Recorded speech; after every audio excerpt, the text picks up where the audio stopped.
we're always on the road.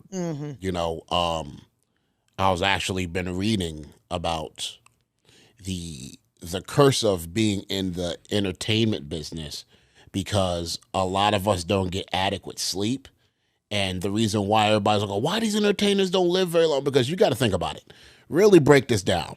If you're an artist or in the wrestling business or any sport or anything like that, you have to think, well, athletes, they prioritize their rest in certain ways if they do it the right way. But, you know, artists are always on tour and they're living off a plane. And not only they're living off a plane, they're living out of hotel rooms and they're literally performing on stage, if they're popular, 2 hours, hour to 2 hours a night, full exertion of energy, and always on the road. You guys, always on the road, weekly. Every week, 2-3 days shows. Not to mention if you do extra stuff, depending on what you're doing. Yeah. You know, and that's why they say, like, well, why these entertainers, you know, they're passing or stuff like that happens is because it's exhausting. It's exhausting and it's not actually normal for us to do that, you know?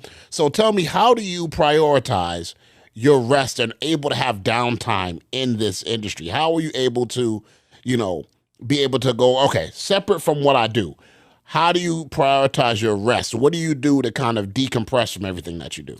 So it's a couple things. I think the main benefit that I gained from this is I didn't actually step into the ring before I was 30 years old. I had an entirely different career that was a strictly 9 to 5, Monday through Friday. So I had lived my life. I had been an adult. I had a whole thing. So taking all of those experiences and immediately bringing that to wrestling, I think changed how I entered wrestling. That even though I'm going 100 miles an hour and I'm doing as many indies as I can on the weekend, I still know I have to be able to be productive at 9 a.m. on Monday, regardless of whether I was in Oregon, Canada, Washington. Did not matter. My boss did not care where I was on Sunday or how many people were at the show. Like, I still had deadlines I had to hit. So coming into wrestling with that mentality and having practiced that mindset for a long time, I think really helped me. I think also keeping in mind that I live very far away from where the majority of our shows are. I live in Seattle. I love Seattle. I've lived there 17 years. Most of our shows are Central or Eastern time zones. So I spend most of my Tuesday on a plane. I always tell people my commute is by plane. It's like a bus with one stop. You can take a nap, you can answer email. It doesn't matter. You're not going to sleep through your stop. It's great. So I'm taking the first flight out, which is typically 6 a.m., flying to wherever I need to go. I have a layover because after 4 hours, I want to stretch my legs. Like, I can't do direct flights. It's just not enough. But I try to keep West Coast hours when I'm on the road. So I'm normally like up at 6, start to go to bed by 10. I'll go to bed at like 1 a.m. when I'm on the road and then wake up around 9. That way, then when I get back home, I can maximize my time awake. I don't have the day of jet lag trying to adjust because I'm on the road 200 days a year. I need to maximize the time I have at home and have it be as effective as possible. If I'm 100% in the ring, I need to be 100% at home as well.